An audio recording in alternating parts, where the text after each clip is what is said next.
Haunting Adaline chapter ১৯ the shadow. আমি এটা নিয়ে আফসোস করি না, ঠিক যেমনটা আফসোস করিনি যখন আমি ওর পুঁশিতে বন্দুক ঢুকিয়ে ওকে অর্গাজম করিয়েছিলাম। আমি জানি এটা কতটা বিকৃত, কোনো কিছুকে সম্মতি ছাড়া নিয়ে নেওয়া। আমি জানি এটাই তো আমি প্রতিদিনের লড়াইয়ে প্রতিরোধ করার চেষ্টা করি। ও এখনও আমাকে সেটা দেয়নি, কিন্তু দেবে। আমি আমার ছোট্ট হৃদয়টাকে ওর চেয়েও ভালো চিনি। ও এত বেশি অস্বীকারের মধ্যে আছে যে বুঝতেই পারছে না ও আমার প্রতি কতটা আকৃষ্ট। যদি না হতো তাহলে ও উত্তেজিত করার চেষ্টা করতো না, ওর ক্লিট কামড়ানোর জন্য আমাকে উস্কাতো না। খুব ভালো করে জানি আমি আমার কথায় অটল থাকি। যদি সত্যি ও আগ্রহী না হতো তাহলে ও প্রথমবার আমাকে মেসেজের উত্তর দিত না। ওর কাজ ওর কথার চেয়ে একেবারে ভিন্ন ভাষায় কথা বলে, ইচ্ছা আর মিনতির ভাষায়। ও এখনও সেই ভাষার মানে বুঝতে শিখেনি। তাতে এটা ঠিক হয়ে যায় না, না এটা কোনোভাবে ন্যায্যতা দেয়। তো আমি নিজেকে দোষী মনে করতে পারি না এত মিষ্টি, এত নিখুঁত কিছু চোখে দেখার পর। যদিও সেটা চাইতে চাইনি, কারণ এটাই সত্যি ছিল। ও জানতো আমি আমার হুমকি বাস্তবায়ন করব যদি ও আমাকে আরেকবার ফাক অফ বলে, আর তবুও সেটা বারবার করতে থাকে। আর এটা আমাকে বলে যে আমার ছোট্ট ইঁদুরটা নিজের আসল অনুভূতিকে নিয়ন্ত্রণ করতে পারে না। এর মানে ও যা অনুভব করে সেটা নেশার মতো। প্রথমে ও খুব শক্তভাবে লড়াই করছিল।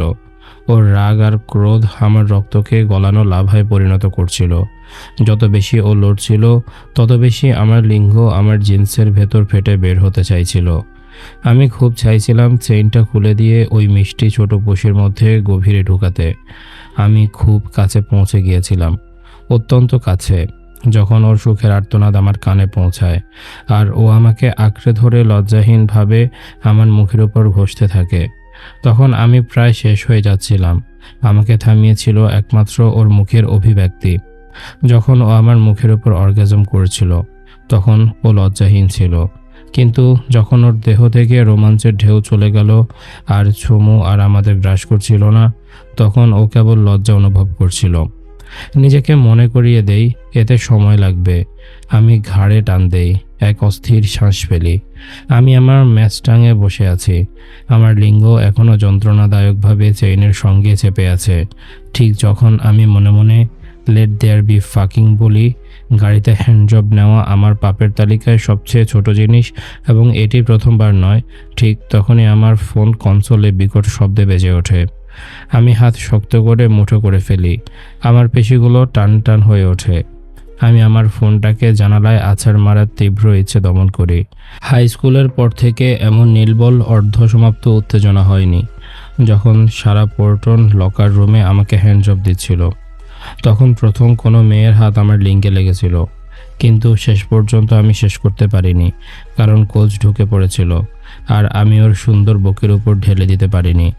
আমি ফোনটা তুলে কোনো দিক না দেখেই কানে লাগাই। হ্যাঁ, আমি গর্জে উঠি। আমার হতাশা বিপজ্জনক মাত্রায় পৌঁছে গেছে। আজ রাতে ঠাপ দিতে পারোনি?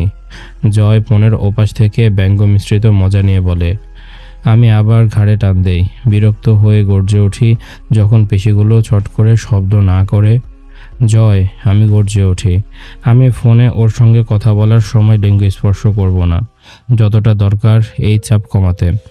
জয়ের কণ্ঠ শুনে সেটা করতে গিয়ে আবার গা গুলিয়ে উঠবে। শ্যাটান্স অ্যাফেয়ার শহরে আসছে, ও শুরু করে। আমি মুখ খুলতে যাচ্ছিলাম ওকে জিজ্ঞেস করার জন্য এটা আমার কোনো কাজে কেন আসবে। আর আমি নিশ্চিত হয়েছি 4টা ছোট পাখি নামে টিকিট আছে। ও কথা চালিয়ে যায়। আমি মুখ বন্ধ করে দেই। ওরা কেন সেখানে যাবে? আমি অবাক হয়ে জিজ্ঞেস করি। কেন 4জন পূর্ণবয়স্ক পুরুষ কোনো হন্টেড পেয়ারে যাবে তা ভেবে।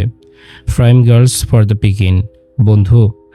আর এখন একটা টিকিট তোমার নামে আছে। আমি দীর্ঘশ্বাস ফেলি। কবে? 3 সপ্তাহ পর। অনেক সময় আছে ক্লাবে গিয়ে কয়েকবার তোমার সুন্দর মুখটা দেখানোর। আবার দীর্ঘশ্বাস ফেলি। কনসোল থেকে সিগারেটের প্যাকেটটা তুলে মুখে নেই। দাঁতের ফাঁক দিয়ে একটা সিগারেট বের করি। লাইটারটা হাতে নেই, আগুন জ্বালাই। গভীর টান দেই। লালচে আগুনের আলো জ্বলজ্বল করে ওঠে। তুমি ধূমপান করছো, তাই না? জয় বলে। আমি অস্পষ্টভাবে হাসিসূচক শব্দ করি। জানালা নামিয়ে ধোঁয়া বের করে দেই। তীব্র উত্তেজনা চলে গেছে, কিন্তু আমার লিঙ্গ এখনো ব্যথা করছে। তুমি বলেছিলে তুমি ছেড়ে দেবে। ও কাঁদো কাঁদো গলায় বলে, তুমি জানো এতে কত রাসায়নিক আছে। তথ্য অনুযায়ী জয়, আমি ওর কথা কেটে দিয়ে বলি, যদি ওকে কথা বলতে দেই তাহলে ও একটা সিগারেটে থাকা উপাদানগুলো পিরিয়ডিক টেবিলের মতো করে বলে যাবে। কেউ কোনোভাবে পরোয়া করে না। ও বিরক্ত টিনেজারদের মতো দীর্ঘশ্বাস ফেলে। যা খুশি করো, ও বিড়বিড় করে। নতুন কিছু জানতে পারলে আমাকে জানিও। বলি, ফোন কেটে দেই। আরেকটা গভীর টান দেই আর মনোযোগ দেই ল্যাপটপে। আমার ম্যাস্টাংয়ের ভিতর নানা যন্ত্রপাতিতে ভর্তি।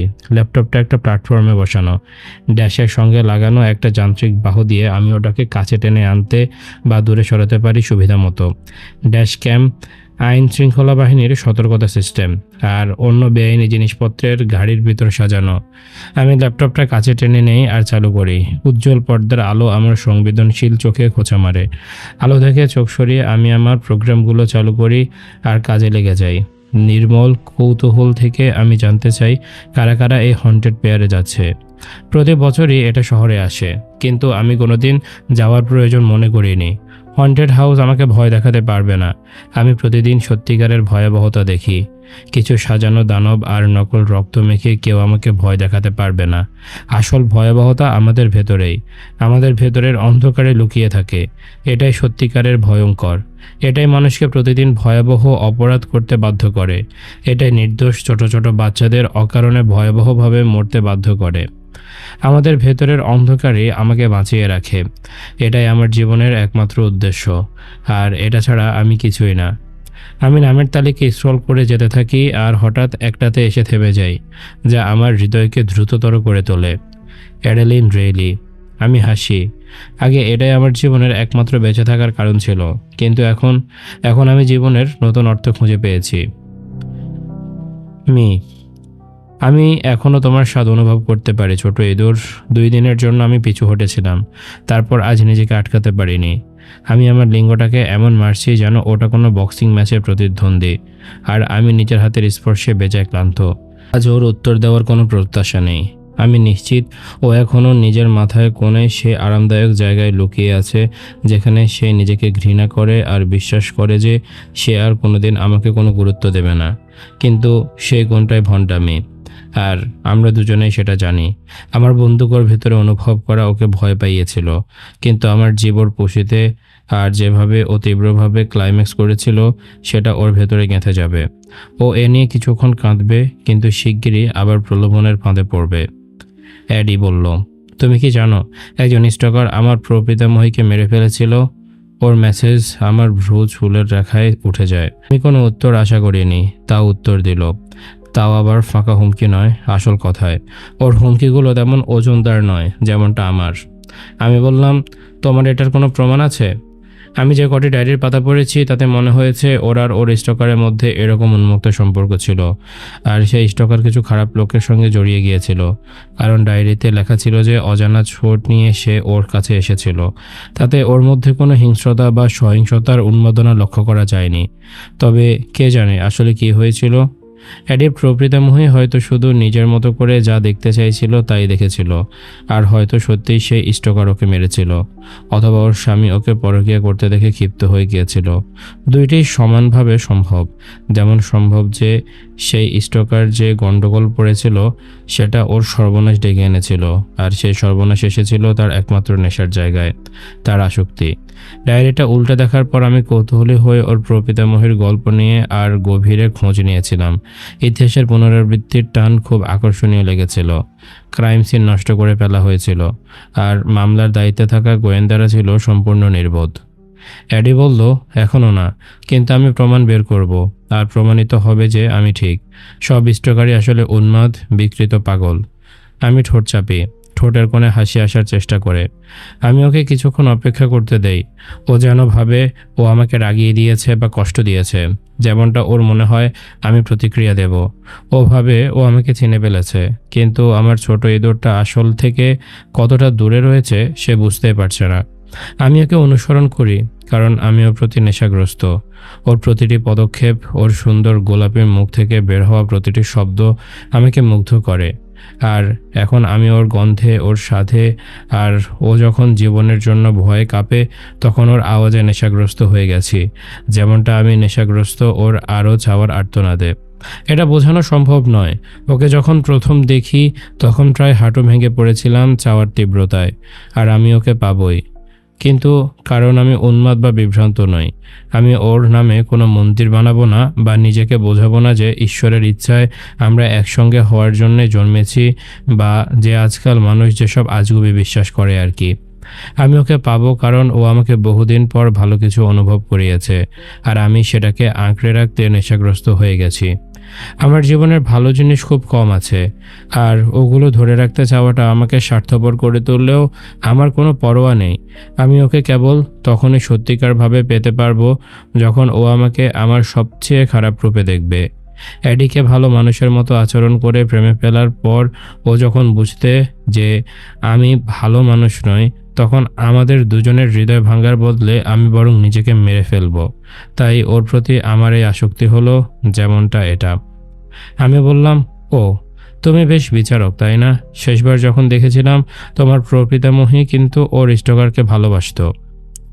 ও বুঝতে পারবে যে আমি ওর প্রপিতামহীর ডায়েরি পড়ে ফেলেছি, তখন ও খুব রেগে যাবে। হাসতে হাসতে আমি ফোন ওর ঘরে ক্যামেরার ফিড চালু করি আর ক্লিক করে দেখি অ্যাডি বিছানায় বসে ফোনের দিকে তাকিয়ে আছে।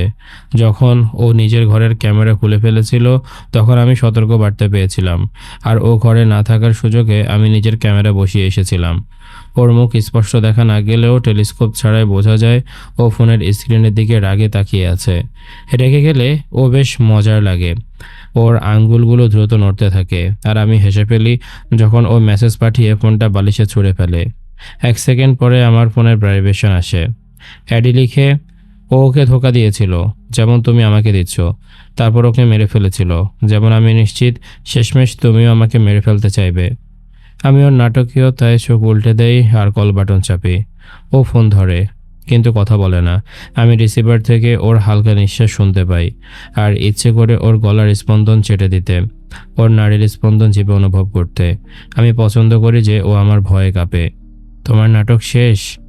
আমি জিজ্ঞেস করি, যাতে ও আমার গলার রসিকতার ছোঁয়া শুনতে পায়। ও নিঃশ্বাস ছাড়ে। আমি ওর মুখের বিরক্ত ভঙ্গিমা কল্পনা করতে পারি। আমার লিঙ্গ জিন্সের ভিতর শক্ত হয়ে ফুলে ওঠে, মুহূর্তের মধ্যে যন্ত্রণার মতো শক্ত হয়ে যায়। নাটক? তুমি ভাবো গিগিকে তার স্টকার খুন করার নাটক? তুমি ভাবো স্টকার দ্বারা পিছু ধাওয়া হওয়াটা তুচ্ছ বিষয়?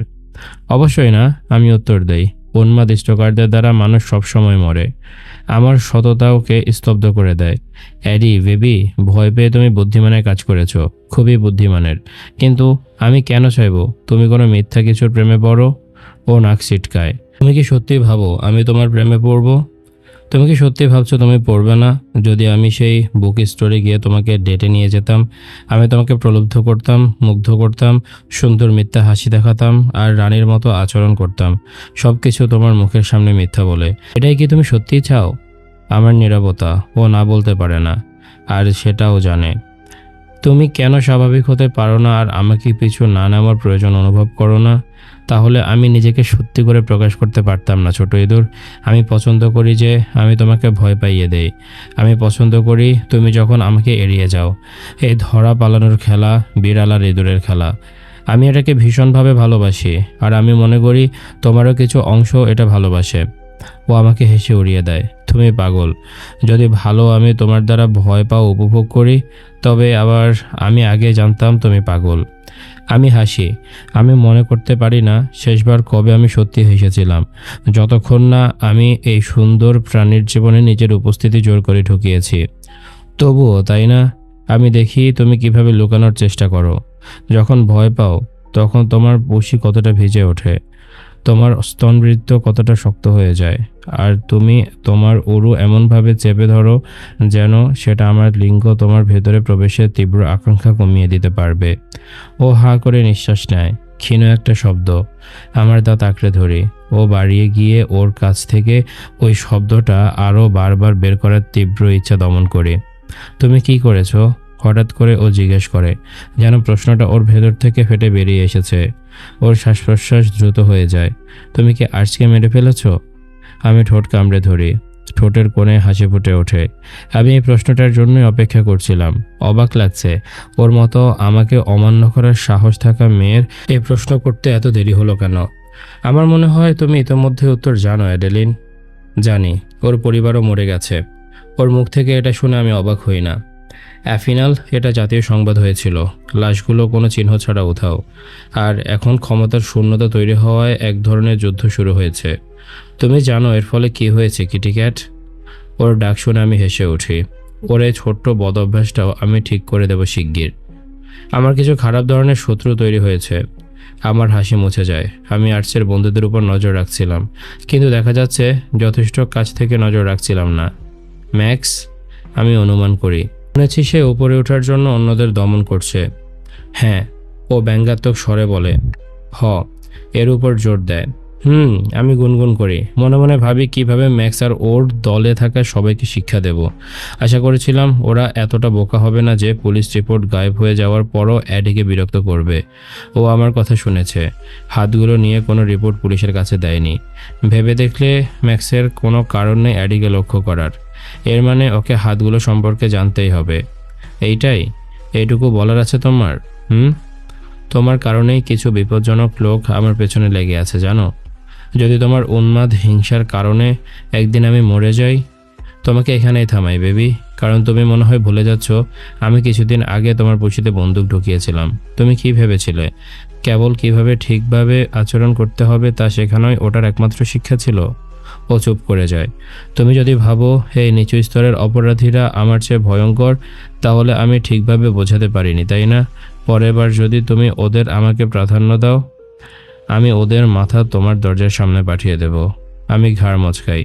রাগের ঝাঁজ কমে আসে যখন অ্যাডি ওর সুন্দর ছোটো মুখ বন্ধ করে দেয়। ও শিখতে শুরু করেছে, কিন্তু আমি প্রার্থনা করি যেন ও কখনো কথার প্রতিবাদ করা বন্ধ না করে। আমি ওকে শাস্তি দিতে পছন্দ করি। আমার বুঝতে পারছি না কেন তোমার সঙ্গে কথা বলছি।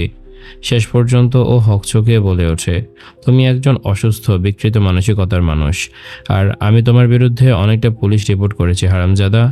মিথ্যে। শেষবার ও আমার বিরুদ্ধে রিপোর্ট করেছিল সেই রাতে, যখন আমি ওর বাড়ির বাইরে দাঁড়িয়েছিলাম আর ও ফোন করার ভান করছিল। ও আমাকে ভয় দেখানোর চেষ্টা করছিল, কিন্তু যখন আমি ওকে ধরে ফেলি তখন ও হুমকি বাস্তবায়ন করে। মাই গার্ল কোনো চ্যালেঞ্জ থেকে পিছু হটে না। আমি গাড়ির দিকে ফিরে গিয়েছিলাম শক্ত লিঙ্গ আর মুখে হাসি নিয়ে। আমিও পিছু হটি না। আমার গলা থেকে হেসে ওঠা শব্দ বেরিয়ে আসে থামানোর আগেই।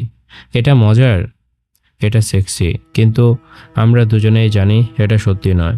ও যখন রিপোর্ট করা শুরু করেছিল তখন থেকেই আমি সেগুলো মুছে দিচ্ছি এবং একজন লোককে পাঠিয়েছিলাম যে কোনো প্রমাণ নষ্ট করে দিতে।